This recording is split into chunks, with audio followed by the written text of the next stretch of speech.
Hi, and welcome to the very first edition of the KELCURT Couch. I'm Curtis Cecil, the owner of KELCURT Media, and this is our opportunity to sit down and talk informally with specialists in the area about marketing and PR.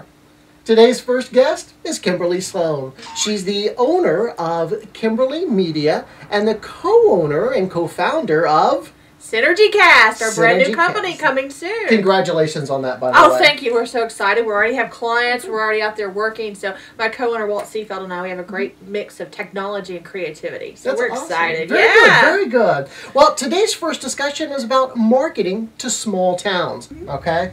How do you approach the demographics of marketing in a small town differently than you do in a large town? You have to remember when you're approaching those small town editors, they don't care what's going on in the big city. They want to know, how does this affect, let's just make up a name, Smithville. Sure. Okay, that is actually a town in Tennessee I've been to. Let's say you're approaching Smithville, USA. You're going to that editor, and you're going to try to pitch a story, say, about some major TV show that's coming on ABC, NBC, pick your network. He doesn't care. You go to him and say, oh, by the way, Mr. Jones, who lives right here in Smithville, is going to be on this show. That's going to be front page stuff. So just remember, when you're approaching a smaller market, that they don't care about the larger stuff. Now you take a paper like the Chattanooga Times Free Press, the Atlanta Journal-Constitution, you've got people even in the small towns buying those papers, looking at those TV stations.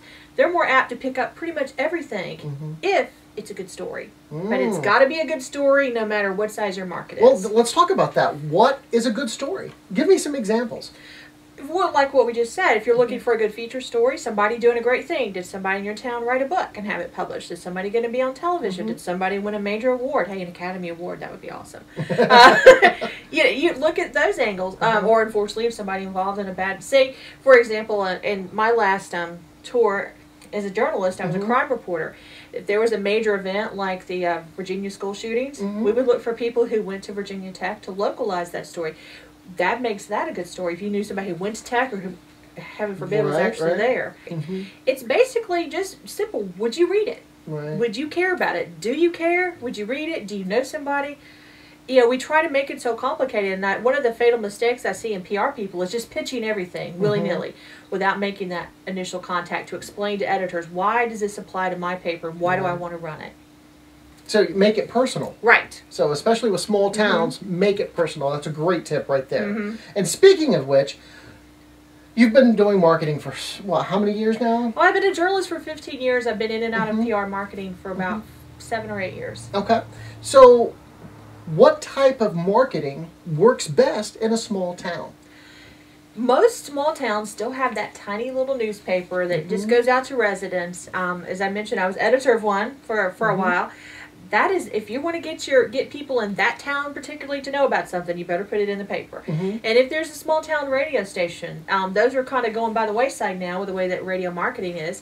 But, you know, get it on the radio station. If there's, you know, go with the local media. Don't go to the next big size town and try to market it there and just hope somebody in that town reads it. But those are the best things. Particularly, make friends. If you know you're going to need a lot of stuff out of a certain market and it's a small town, make that editor your best friend. Very good, very good. Great advice too, right there. So let's say you're launching a brand new product, and specifically here in Chattanooga, Tennessee. It's a Tier 3 city.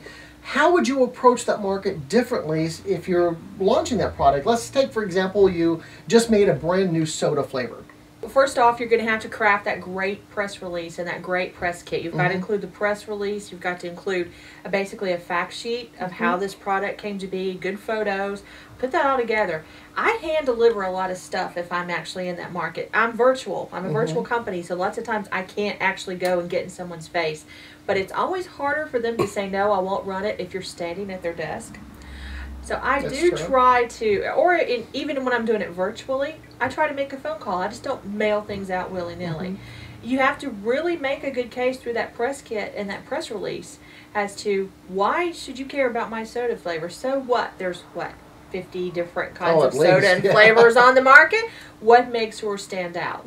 You have to be very clear in your message. Don't come out and just say, oh yeah, we got a new soda flavor. Please try mine. No, this is the best thing that you've ever tasted. I promise. That's what you've got to do. You've got to craft that message to those editors, to those TV people, to those radio people, to everybody that you want to get that message to. Let's talk about the economy now. A lot of small towns are hit hard. Here in Chattanooga alone, we've had, what, 22,000 job layoffs in the whole area. For small companies, for the people that don't have the huge marketing budgets, we tell everyone, don't stop marketing. That you're cutting off your bloodline right there. How do you feel about that, and what are some ways to get low-cost marketing? That is so funny, because one of my closest friends, I had a conversation with her the other night, and I made her vow to me if I pulled her out of this hole with some stuff, that she would never cut her marketing budget ever again. So she is one of my best friends in the world. Because right now, it is true. If you didn't save and if you don't have marketing money, you're in a really big hole, because this is the time you need to be marketing. Social media is something that I'm doing a lot more of with all of my clients. Facebook pages. Twitter is the next greatest thing that everybody's talking about. I'm Twittering more, even though some days it's hard for me as a talkative person to get it in 140 characters. Twitter, MySpace is waning a bit because it's geared more to a younger market, but it's still effective. But social media, look at that. Get your stuff on LinkedIn. You can really write a press release and send it out and still not spend a ton of money. Do one a month, get a couple of stories in there. That's absolutely free marketing. So let's talk about the press release. Okay? What is some criteria for the perfect press release? Well, there's never going to be a perfect press release, or we'd all be doing it. Okay? So yeah, there's never going to be a perfect press release, but you got to remember some key things.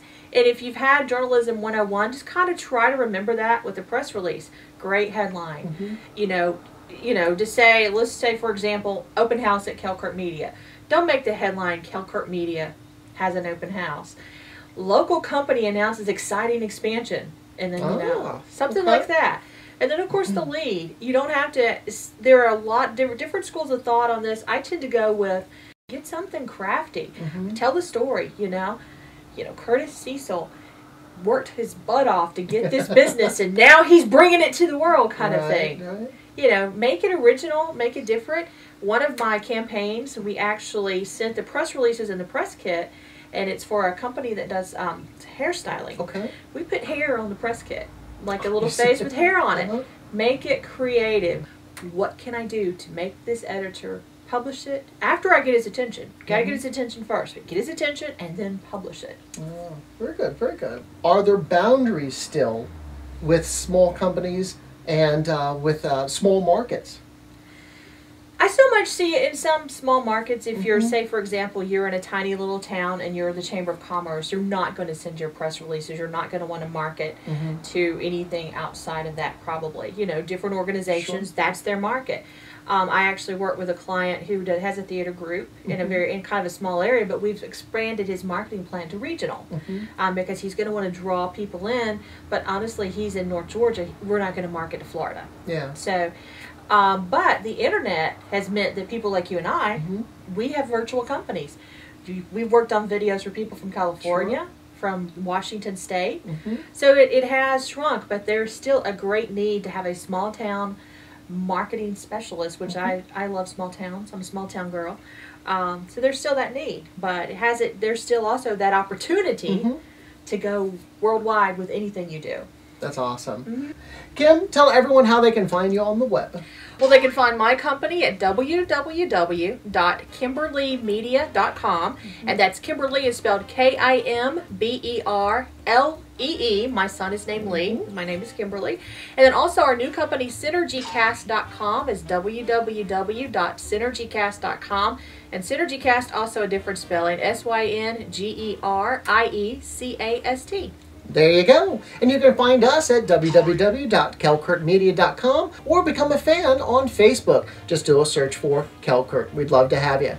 Kim, thanks again for joining us. Thank you, Curtis. And we'll see you next time on the KELCURT Couch.